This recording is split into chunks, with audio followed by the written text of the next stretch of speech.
hadirin hadirat, muslimin muslimat, mukminin mukminat yang belum kawin dan belum sunat. Semua yang hadir ini insyaallah dimuliakan Allah Subhanahu wa taala. Saya bilang muslimin muslimat, muslimatnya ada ya? Hidayah.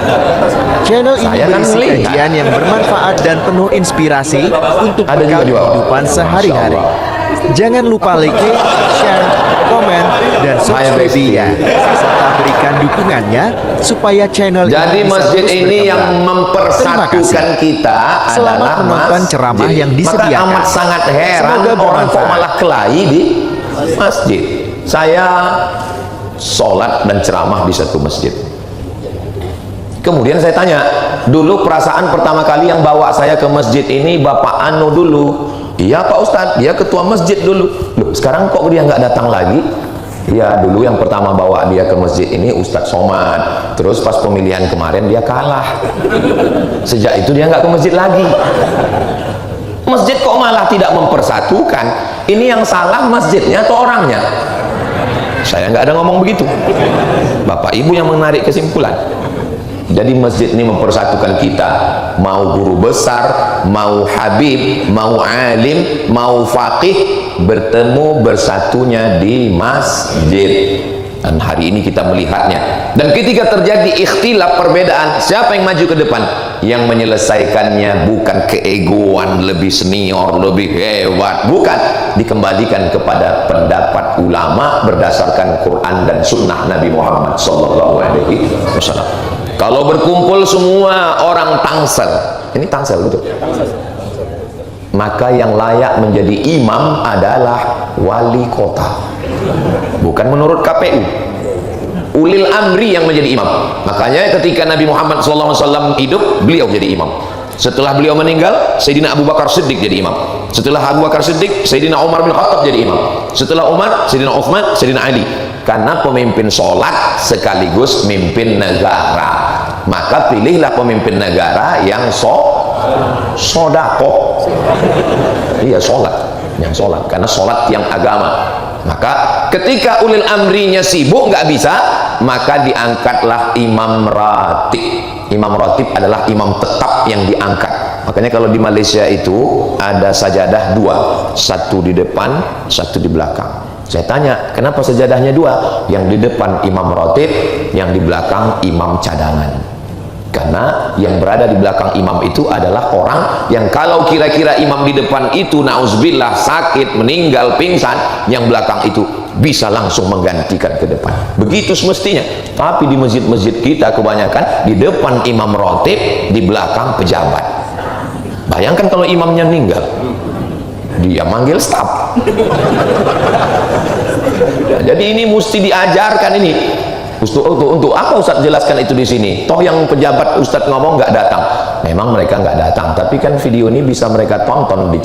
Nah, maka imam ratib lah yang maju tadi menyelesaikan masalah. Memangnya pernah terjadi imam ratib nggak maju? Pernah. Ini terjadi di masjid yang dipimpin Ustadz Zul Ikrami, masjid waktu itu namanya Masjid Agung. Sekarang kan sudah berubah jadi Masjid Raya. Kalau provinsi sekarang Masjid Raya. Kalau kabupaten kota Masjid Agung. Kalau kecamatan Masjid Besar. Ketika itu berkumpul seluruh imam-imam internasional, seminar imam-imam internasional di Pekanbaru Riau. Karena terlalu banyak imam, akhirnya makmumnya bingung. Siapa yang maju ke depan? Akhirnya dipersilakanlah imam yang dari Palestina maju ke depan. Majulah imam dari Palestina ini. Allahu Akbar, sholat zuhur. Kebetulan jadwal saya kultum zuhur di situ. Maju imam dari Palestina, 2 rakaat dia salam. Sholat zuhur. Karena dia musafir, dia nggak ngasih tahu. Akhirnya jamaah di belakang ada yang ikut 2 rakaat, ada yang bingung kanan kiri. Kenapa? Ya gara-gara imam ratib nggak mau maju ke depan. Kenapa imam ratib nggak mau maju ke depan? Dia grogi. Soalnya ini sorbannya besar-besar. Ini perlunya imam ratib itu punya kepercayaan diri. Siapapun yang datang, kalau memang guru-guru kita itu mempersilakan, maju aja ke depan. Itu bukan berarti kamu kurang adab, kurang hebat, apalagi ulama-ulama Al-Azhar Mesir itu. Tapi begitu datang ke Masjidil Haram, yang maju ke depan adalah Syekh Abdul Rahman As-Sudais, Syekh Abdul Aziz Bandar Balilah. Kenapa? Imam ratib yang diangkat oleh ulil amri. Jadi yang mempersatukan kita ini kembali kepada Al-Quran, Sunnah Nabi, dan fatwa para ulama yang diambil dari Quran dan Sunnah menurut aturan yang sudah ditetapkan. Mudah-mudahan ini yang mempersatukan kita di masjid ini, insya Allah. Amin ya rabbal alamin. Kalau ada orang mengatakan masjid ini mempersatukan umat, ya, dalam Islam ada nggak masjid yang bawa-bawa suku? Ada? Kalau saya nanya nggak usah jawab, karena itu saya jawab sendiri nanti. Dalam Islam ada nggak masjid yang bawa suku? Ada. Contohnya Pak Ustadz, Surau Sydney di Sydney, Australia. Saya cuma mau ngasih tahu bahwa saya pernah ke Sydney. Di Sydney ada namanya Surau Sydney. Sebetulnya itu masjid, karena ada sholat Jumatnya. Tapi karena orang Minangkabau mau ngasih tahu, di kampung kami namanya surau. Surau, langgar, musola, itu masjid. Kalau di Jawa langgar, kalau di Minangkabau, Melayu, Sumatera itu surau. Kalau di Jawa langgar, itu makanya orang Jawa dilanggar nggak apa-apa. Itu Pak Ustadz katanya nggak ada masjid bawa nama suku, kok ada masjid Minangkabau? Di Pekanbaru Riau itu ada dekat terminal namanya Masjid Aceh. Boleh bawa nama suku, tapi di dalam sholatnya tetap menggunakan bahasa Arab. Jangan mentang-mentang masjid Betawi, Allah gede banget. Nggak ada. Bahwa itu masjid wakafnya orang anu, ya. Tapi masjid wa annal masajida lillah. Masjid adalah milik Allah. Waktu saya sholat di masjid besi, ada masjid yang besi, sebetulnya semennya ada juga. Cuman karena mayoritasnya besi disebut masjid besi. Di pusat perkantoran tempat Perdana Menteri Mahathir Muhammad Tun yang umurnya sudah 100 tahun. Maka bapak-bapak jangan pernah merasa tua, karena masih ada yang 100. Saya waktu masuk ditunjukkan, Ustaz Somad, ini tempat beliau sholat. Masuk pintu sebelah kiri ada tempat dia sholat. Kenapa di sini? Saya bilang karena beliau selalu sibuk dengan urusan administrasi tanda tangan, maka beliau kalau dia lambat, dia tahu diri, dia sholat di situ dan pulang tanpa protokoler di masjid. Apa yang terjadi dengan masjid kita? Di sop depan semua ada, dari mulai lurah, RT, RW, pejabat yang di atas nggak ada. Ini hanya setingkat lurah aja. Artinya apa?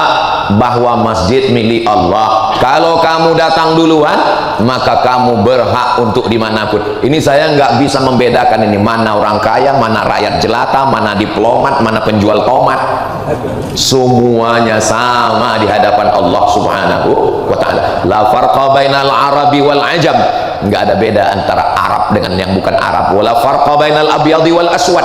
Nggak ada beda antara kulit putih dengan kulit hitam. Kullukum min Adam. Semua kamu dari Adam. Wa Adam min turab. Dan Adam diciptakan dari tanah. Tadi saya disediakan tempat yang tinggi, kursi, supaya saya duduk di atas. Andai saya duduk di kursi tadi, saya paling tinggi, tapi ternyata ada yang lebih tinggi. Memang betul kata pepatah, di rumah Kapolda ada Kapolri. Ada yang senyumnya delay. Saudara yang dimuliakan Allah, kalau ada orang yang mengatakan perempuan itu direndahkan, dihinakan, didiskriminasi dalam Islam, datanglah ke Masjid Agung Discovery Residence. Saya begitu mau menuju nama masjid, langsung lihat Mas Adrian. Di masjid ini perempuan dimuliakan, ibu-ibu dimuliakan. Kami Bu ya, melihat dari bawah ini ke atas seperti melihat akuarium raksasa. Masya Allah, luar biasa. Mereka bisa juga balas begitu. Kami juga sedang melihat ikan hiu di bawah. Ya, mereka kan lihat dari kaca juga. Masya Allah, ada anak-anak kita semua, Bapak Ibu yang dimuliakan Allah Subhanahu wa ta'ala. Akhirnya kita dipersatukan di sini. Masalah apapun sukunya, bangsanya, dari Sabang sampai Papua, ada yang kita bisa milih dan ada yang kita nggak bisa milih. Hidup ini ada yang bisa kita pilih. Subuh ini mau sholat di masjid atau sholat di rumah, itu bisa milih atau nggak bisa? Bisa. Saya bangun cepat, saya mau ke masjid, ya. Saya terlambat, saya di rumah. Itu kita bisa milih. Tapi ada yang hidup ini kita nggak bisa milih. menjadi orang Melayu datang dari Pulau Sumatera, itu bisa milih atau enggak? Enggak bisa, karena enggak ada malaikat bawa kertas multiple choice. Kau mau jadi orang apa? A Arab, B Batak, C Cina. Enggak ada. Makanya kita enggak boleh menghina orang karena sukunya. Karena suku bukan pilihan. Suku itu dipilihkan oleh Allah Subhanahu wa ta'ala. Tapi tentang masalah beribadah, bersikap, ini adalah pilihan. Sekarang banyak orang yang enggak pilihan pun dia bilang pilihan. Sengaja malam begadang enggak tidur. Akhirnya tidurnya jam 4. Kalau tidur jam 4 itu memang sengaja nggak mau sholat subuh. Udah tidur jam 4 otomatis bangunnya jam 8. Begitu ditanya, kenapa kamu nggak sholat subuh? Ini sudah ketetapan Allah. Ini dengan penuh kesadaran. Kamu punya pilihan loh untuk tidur atau enggak. Kenapa nggak kamu tunggu aja jam 4? Kan sebentar lagi azan subuh. Maka untuk ke masjid, untuk berbuat baik, masjid yang mempersatukan kita. Mungkin kalau ketemu di kantor payah, itu Pak Ustadz pejabat Pak Ustadz, kalau mau ketemu dia itu mesti melewati 10 lantai Pak Ustadz. Kok bisa begitu? Ya memang kantor dia di lantai 10. Tapi kalau ketemu di masjid Pak Ustadz, Assalamualaikum warahmatullah, Assalamualaikum warahmatullah, bisa ketemu langsung. Assalamualaikum Pak. Oh katanya habis sholat nggak boleh salaman Pak Ustadz. Kata Imam Muhyiddin Abu Zakaria Yahya bin Syaraf An-Nawawi, meninggal tahun 676 Hijrah, kalau sebelum sholat tadi nggak ada salaman, selesai sholat baru salaman, itu sunnah. Karena memang dia belum salaman. Saya tadi sebelum sholat nggak ada salaman sama Habib, selesai sholat baru saya salaman, itu sunnah. Tapi kalau sebelum sholat udah salaman, habis sholat salaman lagi, itu namanya mubah. Bisa diingat? Kalau sebelum sholat nggak salaman, selesai sholat salaman, namanya sunnah. Sebelum sholat udah salaman, habis sholat salaman lagi, namanya mubah. Yang nggak boleh itu sedang sholat salaman. Sehat Pak Kapolsek? Nggak boleh. Disinilah kita ketemu polisi, ketemu tentara. Coba kalau di kantor, polisi tentara di depan, pas di sini tentara di belakang. Babinsa. Hai Pak Babinsa, Masya Allah Pak Babinsa, kami yang bukan TNI, kami yang bukan tentara ini bangga melihat kalian sholat di sini. Sehingga ibu-ibu bisa ngasih tahu ke anaknya, anakku lihat itu, mereka tentara aja sholat ke masjid, papamu baru jadi security. Mohon maaf security yang tersebut, saya khawatir juga nanti disomasi sama Ustaz. Soalnya sekarang ngomongnya mesti hati-hati juga. Tolong admin sebelum di-upload di-edit dulu, nanti pas saya ngomong tit, banyak titit ya nanti. Begitulah kita dipersatukan di sini. Mau aparatur negara, mau pejabat, semuanya sama di hadapan Allah Subhanahu wa taala. Makanya namanya masjid. Bahasa Arab itu selalu ada akar katanya 3 huruf. Masjid, sajadah, masjid.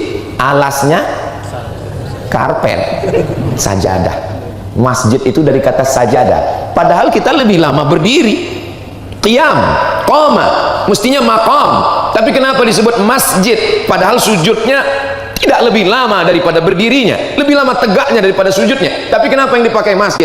Karena ketika kita di masjid, semua kita menempelkan keningnya ke lantai. Bukan berarti mentang-mentang pejabat, orang kaya, nggak mau ditempelkannya keningnya ke dinding. Begitulah kita diajarkan bahwa kita merendahkan diri ke hadapan Allah. Siapa orang yang paling dekat dengan Allah? Bukan orang yang masuk Ka'bah. Siapa orang paling dekat dengan Allah? Bukan orang yang berada di depan makam Rasulullah SAW. Orang yang paling dekat, aqrabu ma yakunul abdu min rabbih wa huwa sajid. Orang yang ketika sedang bersimpuh sujud, di sujud itu dia katakan subhana rabbiyal a'la wa bihamdi. Aku kotor, yang suci hanya Engkau. Subhana, aku diciptakan, aku bukan pencipta. Rabbiya al-a'la, yang tinggi hanya Engkau. Aku bukan apa-apa dan bukan siapa-siapa. Makanya kalau ada orang sholat tapi sombongnya minta ampun, dia belum memahami hakikat sholat. Tapi jangan dibalik. Sekarang banyak jamaah ini dibalik. Pas dia ditanya, kamu nggak sholat? Yang penting kita rendah hati, Pak. Kurang rendah hati apalagi Nabi Muhammad SAW. Tapi beliau tetap sholat. Nah, ini jangan sampai kita salah memahami ini.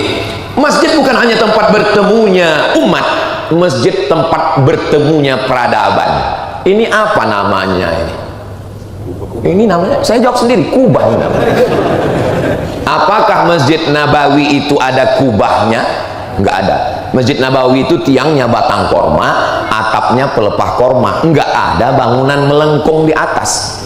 Jika tidak ada zaman Nabi berarti bid'ah, berarti kubah bid'ah ini. Enggak ada zaman Nabi. Dari mana datang arsitektur bangunan melengkung ini? Bangunan atap melengkung diciptakan oleh Kaisar Bizanti yang punya kerajaan namanya Bizantium. Mana contoh bangunan Bizantium yang masih ada tegak berdiri sekarang? Itulah dia bangunan terbesar di Konstantinopel yang dibangun oleh Kaisar Konstantin. Lalu kemudian datang Muhammad Al-Fatih, dirobahnya kota itu menjadi kota Islam, bahasa Turkinya Istanbul. Dan bangunannya insya Allah panjang umur, nanti kita umroh bersama Ustaz Abdul Somad mampir di Istanbul insya Allah, ongkos tanggung masing-masing. Nanti kita sampai di bangunan Konstantinopel itu kita akan melihat bagaimana batu-batu disusun melengkung karena susunannya batunya besar di atas kecil di bawah sehingga dia nggak jatuh, sehingga itulah arsitektur bangunan dengan atap melengkung. Apa manfaatnya dengan atap melengkung? Karena dengan atap melengkung otomatis nggak ada tiang di tengah. Karena nggak ada tiang di tengah, maka sopnya tidak putus. Kira-kira baik atau nggak baik? Baik. Kalau baik boleh diambil? Boleh. Namanya bid'ah yang baik, bid'ah hasanah. Ini Ustaz Somad ini buat-buat, bukan saya yang ngomong begitu. Yang mengatakan ada bid'ah hasanah itu Imam Muhammad bin Idris Asy-Syafi'i. Yang mengatakan ada bid'ah hasanah itu adalah Imam Muhyiddin Abu Zakaria Yahya bin Syaraf An-Nawawi. Yang mengatakan ada bid'ah hasanah itu adalah Imam Al-Hafiz Ibnu Hajar Al-Asqalani. Yang mengatakan ada bid'ah hasanah itu adalah Al-Hafiz Jalaluddin Abdurrahman As-Suyuti. Kalau disebut Al-Hafiz Imam Suyuti, hafiztu mi'atai alfa hadis, dia hafal 200.000 hadis dan dia mengakui bid'ah hasanah. Tiba-tiba ada ustadz yang hafalan hadisnya cuma 2, itu pun kalau laptopnya hidup. Pas laptopnya lobet, hadisnya muncul, sanadnya hilang, lalu mengatakan gak ada bid'ah hasanah. Saya nggak mau ngajak jamaah maksa untuk ikut saya, tapi saya lebih percaya sama imam-imam itu. Adapun jamaah mau ikut Al-Hafiz Al-Laptop, ya terserah. Saudara yang dimuliakan Allah Subhanahu wa taala, ini masjid pertemuan peradaban barat Eropa diambil masuk ke dalam masjid. Di mana Bilal bin Rabah azan? Bilal azan di atas satah, atas atap rumah satah. Waktu di Makkah dia naik ke atas Ka'bah tahun ke-8 Hijrah. Allahu Akbar, Allahu Akbar. Tidak seperti itu suaranya. Itu ya azan saya. Lalu kemudian Bilal bin Rabah tidak pernah azan di atas yang namanya pakai menara. Ini kelihatannya dari simbolnya kubah dan nggak ada menara. Kenapa? Karena menara itu diambil dari kata nar. Nar artinya api, menara tempat api. Jadi kita kalau naik kapal layar di tengah laut malam, kita nggak tahu mana lautan mana daratan. Dari mana kita tahu bahwa di depan kita ada darat supaya kita bisa mengarahkan perahu layar nggak nabrak? Kita melihat ada nar, ada api menyala, abangku. Tempat api itu namanya manara. Manara kita menyebutnya mercusuar. Manara. Lalu kemudian umat Islam sampai dari kota Makkah mereka ke Madinah, dari Madinah mereka nyebrang Laut Merah, dari Laut mereka sampai ke kota namanya Fustat, dari Fustat mereka jalan darat 200 km, bisa juga lewat jalan laut, Laut Putih, mereka menemukan satu pantai namanya Alexandria yang didirikan oleh seorang kaisar bernama Alexander the Great. Maka kota itu disebut pakai nama dia, Alexander the Great buat kota namanya Alexandria. Nah, jadi kalau ada masjid pakai nama orang, ya begitu. Tapi ada juga, saya mungkin kalau buat kota, nama kotanya Somadia. Ketika mereka sampai ke Alexandria, bahasa Arabnya Al-Iskandaria. Di situ berdiri satu tiang di pinggir pantainya, mercusuar. Mereka berpikir, oh bagus juga ini, apinya dibuang, orangnya naik ke atas, dibawa ke dekat masjid. Naiklah muazzin ke atas. Allahu Akbar, Allahu Akbar. sehingga suara lebih lantang daripada muazzinnya di dalam. Kira-kira azan di dalam dengan azan di luar, mana yang lebih keluar suaranya? Ya di luar. Azan naik ke atas menara lebih tinggi lagi. Tidak ada di zaman Nabi. Berarti menara ini, saya nggak ada ngomong begitu. Ini jamaah kalau sudah jam-jam segini memang membid'ahkan aja kerjanya. Baik dia, karena ada manfaatnya. Ini bangunan zaman Nabi SAW peta 4. 1, 2, 3, 4. Kenapa sekarang tiba-tiba? Ini mestinya peta 4. 1, 2, 3, 4. Kenapa ada yang melengkung ke dalam? Ini bangunan melengkung ke dalam ini nggak ada zaman Nabi. Ini namanya mihrab. Ini namanya mihrab. Kapan mihrab ini muncul? Mihrab ini muncul ketika renovasi perluasan Masjid Nabawi pada masa Raja Abdul Malik bin Marwan. Dia panggil arsitek dari Damaskus, Suriah. Arsitek ini melihat kalau dibuat di sini satu shop kosong kanan kiri, bagus dibuat melengkung, akhirnya imam maju ke depan. Dan saya memang kalau ke masjid saya cari yang ada bangunan melengkungnya dan ada pintu di samping supaya saya bisa habis ceramah langsung pulang. Karena kalau membelah jamaah ini seperti membelah Laut Merah. Contohnya waktu saya ceramah di Sabah, Sarawak, saya tanya, gimana keadaan pintu belakang? Enggak ada pintunya Pak Ustadz. Jadi gimana? Kita dari depan. Waduh, saya pun membaca doa Nabi Musa, Rabbi sadri, lalu masuk ke dalam. Itulah videonya yang peci saya ditarik, bisa dilihat di channel-channel YouTube. Saudara yang dimuliakan Allah Subhanahu wa taala, bertemunya peradaban menara dari Mesir, Bizantium, Kuba, Damaskus, bertemunya di dalam masjid. Dan nggak ada tuh orang Islam mengatakan ini dari kafir. Ini bukan orang Islam yang buat. Ini yang buat orang Barat. Ini orang Barat. Dari mana Ustaz tahu yang buat orang Barat? Coba lihat tulisannya. Ini on off. Ini menunjukkan bukan orang Islam. Kalau orang Islam yang buat, pasti tulisannya al hayah wal maut. Jadi kalau ada yang komen-komen, kan banyak tuh komen waktu saya lagi naik motor. Somat, itu buatan orang kafir, kenapa kau naiki? Dia mau ngejek saya. Kalau kafir, kafir aja, jangan bodoh. Dalam Islam nggak dilarang untuk menggunakan alat orang non-muslim kalau dia baik. Ini semua alat yang kita pakai ini bukan punya orang Islam. Alexander Graham Bell, penemu siapa? Ya penemu bel, namanya Graham Bell. Bel yang dipakai ingkong, lalu kemudian lampu listrik, lalu Thomas Alva Edison, lalu kemudian kamera ini, Jepang, produk Jepang masuk, Korea masuk, Amerika masuk, Eropa masuk, selama dia tidak masuk dalam ibadah kita. Adapun hubungan sosial, wala ana abidum ma'abattum wala antum abiduna ma'abud lakum dinukum. Ustadz jangan sebut kata-kata kafir Pak Ustadz, itu pemecah belah kita. Bukankah dalam Al-Quran dikatakan wala ana abidum ma'abattum wala antum abiduna ma'abud lakum dinukum? Lakum dinukum waliyadin. Jangan pakai kata kafir Pak Ustadz. Oh gitu ya, iya. Lakum dinukum waliyadin. Kalau boleh nanya, lakum dinukum waliyadin itu dalam surat apa ya? Al-Kafirun Pak Ustadz. Saudara yang dimuliakan Allah Subhanahu wa taala, kita ini yang mempersatukan kita ketika kita kembali ke dalam masjid, insyaallah. Enggak ada dalam bacaan sholat itu janganlah kau mencuri, enggak ada. Janganlah kau berzina, enggak ada. Dalam ayat ada, tapi dalam bacaan standar enggak ada. Yang disuruh dalam bacaan itu apa? Allahu Akbar. Karena yang membuat kita terpecah itu adalah merasa diri lebih besar, merasa diri lebih hebat, merasa diri lebih. Maka kita hilangkan kelebihan kita. 2 kali kita katakan Allahu Akbar. Sekali lagi Allahu Akbar kabira. Waktu intiqal Allahu Akbar.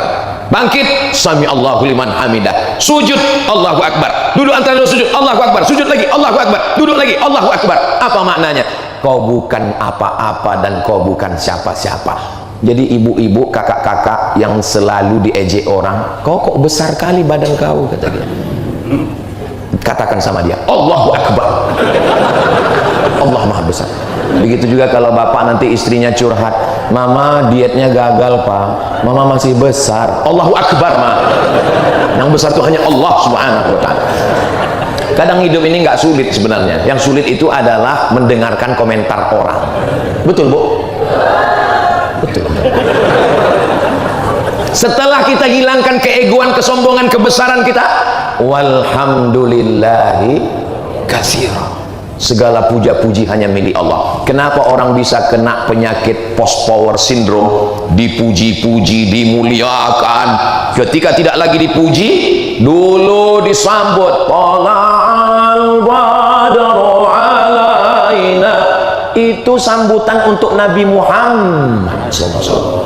Tala'al badru, Nabi Muhammad itu seperti bulan purnama yang putih. Nabi di atas mimbar mengangkat tangannya, turun lengan bajunya. Sahabat yang di bawah mengatakan, kami melihat bayadha ibtayhi, putih ketiak Nabi SAW. Banyak orang sekarang putih, ketiaknya hitam. Nabi waktu terangkat tangan putih, itu maka disebut tala'al badru alaina. Maka saya kalau sudah datang disambut sama jamaah, tala'al badru, saya dalam hati, ya Allah, orang si hitam ini tala'al badru alaina. Tapi begitulah rupanya mereka memuliakan. Kamu memang bukan Nabi, wahai Abdul Somad. Kalau ada yang ngaku-ngaku Nabi zaman sekarang dengan bawa-bawa ayat, saya ini Nabi yang ke-26. Loh, lah Nabi apa ada? Gak ada Nabi setelah Nabi Muhammad. Ada, ini ayatnya. Ya'ti mim ba'dismuhu Ahmad. Kebetulan nama dia Ahmad, Ahmad Musadek. Ngaku Nabi ke-26. Ini orang begini nih harus didebat. Kebetulan polisi yang nangkap ini cerdas. Dia tanya, kenapa kamu ngaku Nabi? Ya karena ada nama saya Ahmad. Yang datang 25 itu Muhammad sallallahu alaihi wasallam. Oh, jadi kalau ada namanya dalam Quran berarti dia Nabi? Iya. Kata Pak polisi yang nangkap, saya Nabi yang ke-26. Saya yang ke-27. Nama Bapak siapa? Nasrullah. Iza ja'a Nasrullah. Diputar balik logika berpikirnya itu. Jangan asal tangkap aja, pakai. Oh iya. Terus kata yang satu lagi, kalau begitu Ustadz Somad itu Nabi yang ke-29. Kenapa? Nama dia juga sering disebut. Qul huwallahu ahad.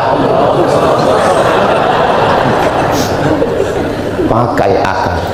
Debat dia, wajadilhum, debatlah billati hiya ahsan. Ini kok ceritanya sampai ke situ? Gimana tadi? Jadi masjid ini yang mempersatukan kita. Setelah kita hilangkan, kita puja-puji, walhamdulillahi katsira. Engkau orangnya suci, engkau orangnya bersih. Aku banyak dosa, banyak silap, banyak salah.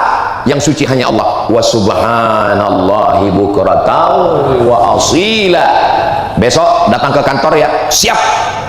Disuruh datang ke kantor jam 6, datangnya jam 5.50 sudah siap.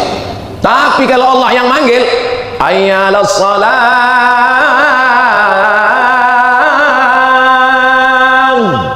azan zuhur jam 12, ada orang yang wudhu zuhur jam 3. Wudhu zuhur jam 3. Masuk ke masjid, wudhu, sholat. Sampai penjaga masjid nanya, mohon maaf ya Pak, azan asar belum? Kata dia, ini zuhur. Ketika sholat itu apa dia katakan? Allahu Akbar. Kalaulah malaikat itu tidak ditahan Allah, sudah dibenamkan ya kau ke langit, ke bumi yang ke-7. Sholat zuhur jam 3, Allahu Akbar kau bilang. Yang maha besar itu Allah, maka tunjukkanlah. Makanya kalau orang datang ke masjid on time, orang yang delay, orang yang terlambat, tapi kita di masjid semuanya menjadi on time, tepat waktu. Apalagi masjid Agung Discovery Resident, karena di dinding ada jamnya. Di mana tadi ada jamnya? Ada jam kan di atas. Gimana ceritanya asal muasal ada jam waktu? Tadi saya baca 4 menit lagi iqamat. Ini gara-gara masjid kelahi. Kenapa? Karena yang datang lambat terus. Muazin sudah mau qomat.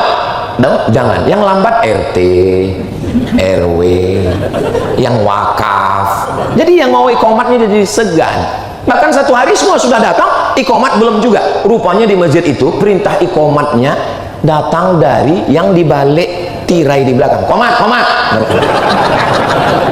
Ada yang lebih berkuasa di belakang. Maka win-win solution untuk supaya nggak berkonflik di masjid, kita nggak ikut manusia lagi, akhirnya kita ikut alat. Memang manusia ini kalau diatur manusia, tapi kalau diatur lampu mau. Contohnya mana? Traffic light, lampu merah. Nah, saya pun begitu juga. Saya mengatur diri saya sendiri. Kadang banyak orang kalau udah pegang mikrofon lupa berhenti. Saya jamaah sudah tahu semua bahwa saya tausiah itu 60 menit sesuai dengan botol air minum 600 ml. Kecuali di Masjid Agung Discovery Resident, botolnya disediakan 300 ml. Pak Ustadz mengada-ngada, saya nggak percaya Pak Ustadz. 300 ml. Saudara yang dimuliakan Allah Subhanahu wa taala. Jadi kalau menurut kode etik ini ceramah saya ini sudah melampau batas. Saudara yang dimuliakan Allah Subhanahu wa taala, ketika di masjid kita semua menyerahkan kepada Allah. Inna salati wa nusuki wa mahyaya wa mamati lillahi rabbil alamin. Saya Pak Ustadz nggak percaya kalau Nabi itu bacanya bismillahnya jahar. Oh, nggak bisa begitu. Memangnya kamu hidup zaman Nabi? Ini ulama sudah berijtihad menurut pendapatnya masing-masing. Mazhab yang paling tua Abu Hanifah, Hanafi. Nomor 2 Malik bin Anas, Maliki. Nomor 3 Muhammad bin Idris, Imam Syafi'i. Nomor 4 Ahmad bin Hambal, Imam Hambali. Yang pertama Hanafi. Hanafi sama dengan Hambali. Hanafi, Hambali. Kok jadi metal? Yang paling tua dengan yang paling kecil bismillahnya sir. Bismillahirrahmanirrahim. Alhamdulillahi rabbil alamin. Ar-Rahmanir Rahim. Yang nomor 2 Maliki, enggak pakai bismillah sama sekali. Alhamdulillahi rabbil alamin. Yang ketiga Syafi'i, jahar. Bismillahirrahmanirrahim. Alhamdulillahi rabbil alamin. Masjid Agung Discovery Resident ikut mazhab mana? Cerdas. Imam kita tadi bismillahnya jahar. Bismillahirrahmanirrahim. Rakaat kedua, Sami'allahu liman hamidah. Itu pendek. Karena pernah juga saya lewat di masjid, saya dengar, saya lambat, saya dengar, saya musafir, saya dengar dari toa, Sami'allahu liman hamidah.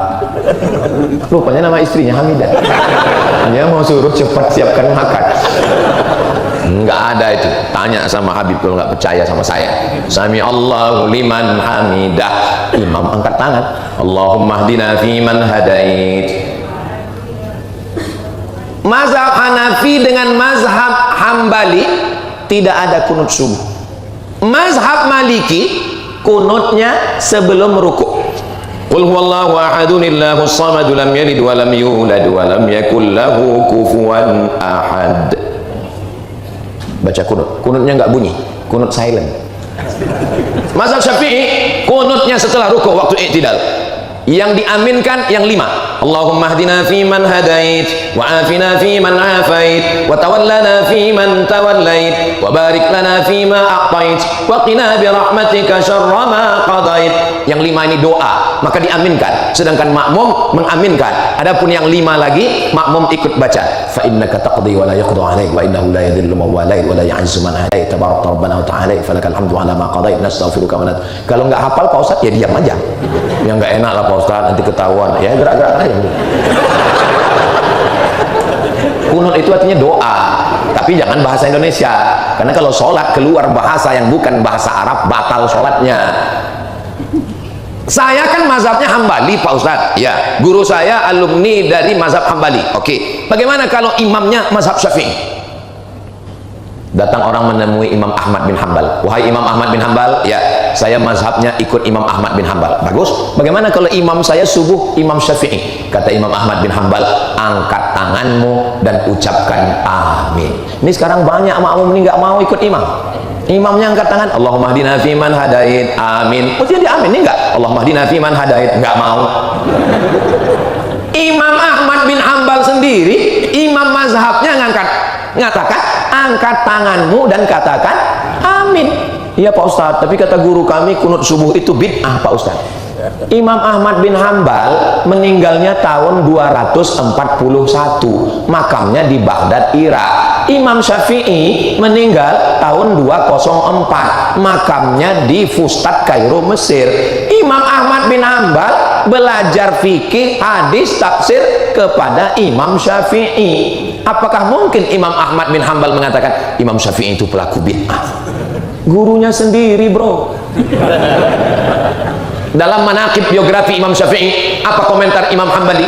Da'autu lisyafi'i fi salati arba'ina sanah. Saya mendoakan guru saya Imam Syafi'i 40 tahun.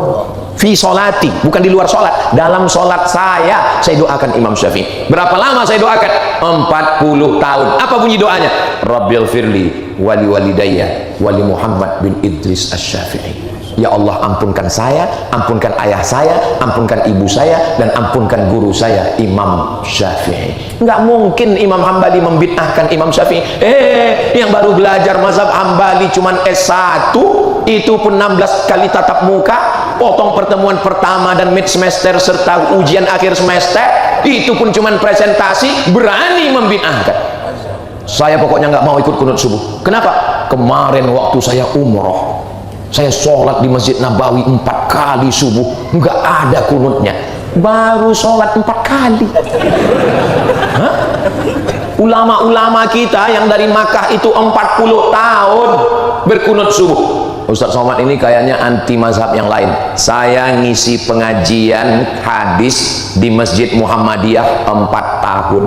Dari tahun 2009, 2010, 11, 12. Saya bukan anti masalah beda mazhab, saya cuma mau mengatakan kalau kita punya mazhab ikuti. Terus selama di Masjid Muhammadiyah itu Ustaz sholat subuhnya gimana? Ya saya makmum. Paling enak tuh jadi makmum, tinggal ngikut aja. Terus masa Ustaz nggak mau jadi imam? Setiap kali disuruh jadi imam saya bilang saya batuk. Karena saya nggak mau merusak persatuan yang ada di situ. Orang masjidnya punya Muhammadiyah, Muhammadiyah pakai majelis tarjih, mereka mentarjihkan pakai mazhab Hambali, ya ikut aja. Tapi masjid kita yang sudah diatur pengurusnya, kita tinggal ikut aja. Paling enak jadi makmum. Makanya iya jadi makmum.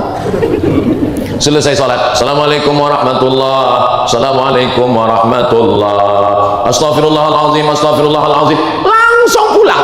Ada orang sekarang model begitu, habis sholat langsung pulang. Pas ditanya, kenapa kamu pulang? Karena saya nggak setuju dengan zikir kuat-kuat. Allah berfirman dalam Al-Quran, wadhkur rabbaka fi nafsika, sebutlah Tuhanmu dalam dirimu, nggak boleh kuat-kuat. Terus gimana? Ulama Saudi Arabia namanya Syekh Ibnu Utsaimin pernah ditanya, buka dalam kitab, lupa pula namanya, Syekh Ibnu Utsaimin, ya, zikir setelah sholat itu jahar atau sir? Al-jahru bidzikri ba'da inqidha'is shalah sunnah. Zikir jahar setelah sholat adalah sunnah. Mana dalilnya Syekh? Hadis dari Abdullah bin Abbas.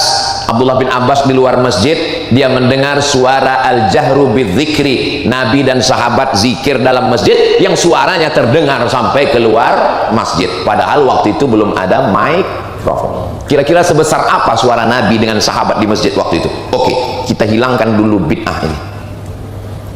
Allahu Akbar, Allahu Akbar, Allahu Akbar, Allahu Akbar. Kedengaran yang di luar?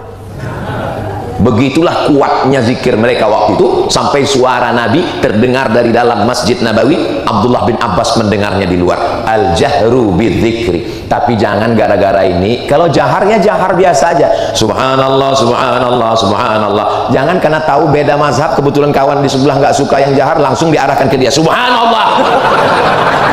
Itu namanya cari kelahi namanya. Tapi ayatnya jelas. Saya nggak mau terima hadis, ayatnya jelas. Wazkur rabbaka fi nafsika, sebutlah Tuhanmu dalam dirimu. Kan jelas di dalam Pak Ustadz, berarti suaranya nggak keluar. Makanya jangan baca Quran, baca terjemah, pahami sendiri, nyasarnya rame-rame. Itu ayat turunnya di Makkah. Di Makkah nggak boleh zikir kuat-kuat, takut ditangkap Abu Jahal dan Abu Lahab. Tapi di Masjid Agung Discovery Residen, apakah ada Abu Jahal di luar? Mana berani Abu Jahal kemari? Datanglah kemari biar ditendang sama Pak Babinsa. Saudaraku yang dimuliakan Allah. Jawaban yang kedua, zikir jahar itu baca ayat sebelumnya. Wa idza quri'al Qur'an, kalau ada orang baca Quran, fastami'u lahu, dengar baik-baik. Wa ansitu, diam. La'allakum turhamun. Ada orang baca Quran. Berikut ini sebelum Ustaz Abdul Somad menyampaikan tausiah, marilah kita dengarkan pembacaan ayat suci Al-Quran yang akan disampaikan oleh santri dari pesantren Al-Quraniyah, pemenang musabaqah tilawatil Quran internasional. Dia pun ngaji. A'udzubillahi minasyaitonirrajim. Bismillahirrahmanirrahim. Tiba-tiba ada bapak-bapak satu di samping, la ilaha illallah. Enggak boleh, karena ada orang baca. Yang ketiga, zikir jahar, zikir sir itu, wazkur rabbaka, sebutlah Tuhanmu, fi nafsika, dalam dirimu, itu untuk Nabi Muhammad sallallahu alaihi wasallam. Kenapa Nabi disuruh zikirnya sir di dalam? Karena dia sudah selamat dari godaan bisikan setan. Sedangkan kita masih kesetanan. Maka untuk ngusir setan, kata Syekh Abdul Wahab Asy-Sya'rani, ngusir setan itu zikirnya mesti jahar, bergetar dari ujung rambut sampai ke ujung kaki. Afdalu dzikri fa'lam annahu la ilaha illallah. Begitu. Makanya ketika azan dikumandangkan, itu setan-setan lari, wa 'alaiha duratun. Durat artinya kentut yang berbunyi. Kalau nggak bunyi, fusaun. Hebatnya bahasa Arab, bunyi nggak bunyi aja ada bedanya. Tapi saya udah cari-cari, nggak ada bahasa Arab membedakan kentut yang bau dengan nggak bau. Orang yang sedang azan, Allahu Akbar, Allahu Akbar, itu langsung setan lari. Kenapa? Karena suaranya bergetar. Maka sonhorek itu mestinya seluruh pengurus masjid bekerja sama dengan sonhorek, dipakailah untuk azan itu. Ini sekarang banyak salah, pas untuk musik bergetar jantungnya, tapi pas untuk azan Allahu Akbar, Allah, itu azan untuk bayi yang baru lahir. Kalau azan begitu dipakai di masjid, Allahu Akbar, Allahu Akbar, kata setan, ini serius apa enggak? Gua kalau lu serius, gua kabur nih gitu. Tapi kalau cuman geladi, gua nongkrong doang nih gitu. Nah, Ustaz Somad baru 2 hari di Jakarta udah ngomong dulu gua. Saudara yang dimuliakan Allah Subhanahu wa taala. Lalu kemudian setelah selesai zikir tadi, imam kita berdoa. Ad-da'i wal mu'ammin fil ajri sawa, yang berdoa dan yang mengaminkan pahalanya sama. Apa makna hadis itu? Nabi mengatakan ad-da'i yang berdoa wal mu'ammin dan yang mengaminkan pahalanya sama. Pertanyaannya, adakah doa bersama? Nggak usah dijawab, orang saya yang jawab. Nggak mungkin Nabi mengatakan yang berdoa dan yang mengaminkan pahalanya sama. Kalau orangnya nggak ada, berarti ada yang berdoa, ada yang mengaminkan. Yang kedua, ayat Al-Quran, qad ujibat da'watukuma, doa kamu berdua sudah dikabulkan.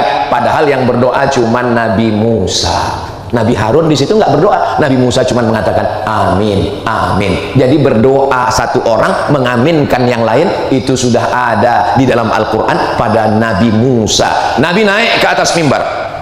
Mimbar Nabi itu 3 lantai, 1, 2, 3. Nabi naik ke atas, amin, Nabi naik, amin, Nabi naik lagi, amin. Inilah mimbar yang sunnah, yang ini bid'ah. 3 lantai, Nabi naik kan, amin, amin, amin. Sahabat nanya, kenapa engkau mengatakan amin 3 kali? Malaikat Jibril berdoa dan saya mengaminkan. Apa kata Jibril? Bu'dan liman adraka Ramadan falam yughfarlah. Celaka orang yang ketemu bulan Ramadan tapi dosanya tidak diampunkan. Amin. Bu'dan liman dzukirta walam yusalli alaika. Celaka orang yang namamu disebut tapi dia tidak bersolawat kepadamu. Sallu ala Nabi Muhammad.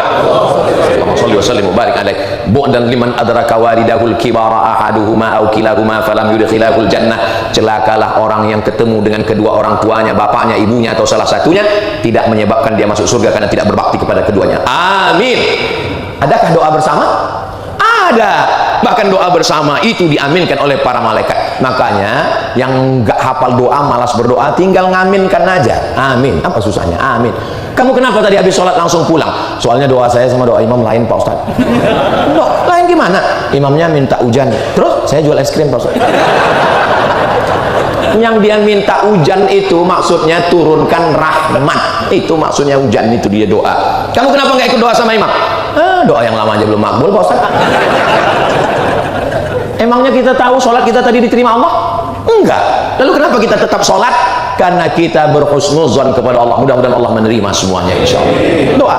Dan yang baca doa pun ikut seperti doa imam kita. Ini kadang yang baca doa, saya kalau jadi imam baca doa itu cuma 10 aja.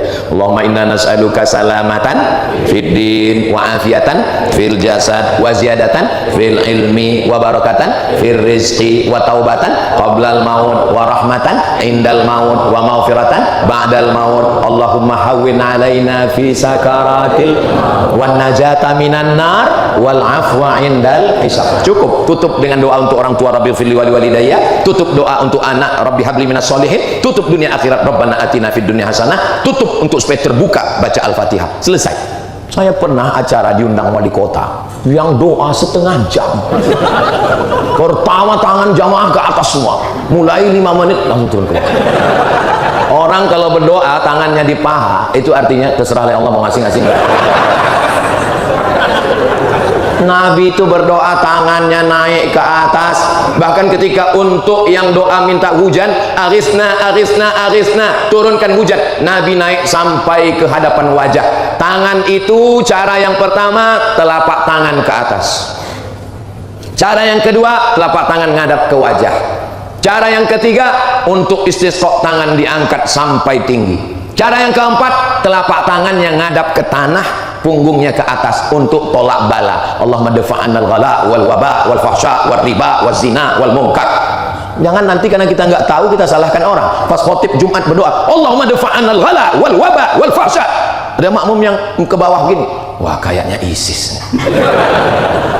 Tapi insya Allah kalau kita ngaji, alhamdulillah. Mohon maaf ya, dari tadi Ustadz Somad kok melihat ibu-ibu ke atas, saya ngelihat jam, Bu. Saya tadi mulainya berdiri itu jam 4.59 dan sekarang sudah jam 6. Berarti ini sudah melanggar kode etik. Di mana-mana Ustadz Somad itu ceramahnya kan 60 menit, tapi di sini 61 menit. Itulah yang dapat saya sampaikan. Terima kasih segala perhatian, mohon maaf segala kekhilafan. Puncak dari tausiah bukan pengajian. Puncak dari ngaji adalah doa. Mari aminkan doa. Kita berharap dengan lisan penghafal Quran, ahli fikih, ahli hadis, dan beliau zuriat keturunan Rasulullah SAW, mengalir darah Nabi dalam tubuhnya. Mudah-mudahan kecintaan kita kepada beliau membuat kita nanti dicintai oleh Nabi Muhammad SAW. Selama 1 jam menyampaikan tausiah ini, kata-kata saya menyinggung perasaan di hati Bapak Ibu, maukah memaafkan saya? Saya tutup dengan pantun penutup, menangkap puyuh di Bukit Selasih. Thank you dan terima kasih. Semoga bermanfaat. Sekian, terima kasih. Wassalam.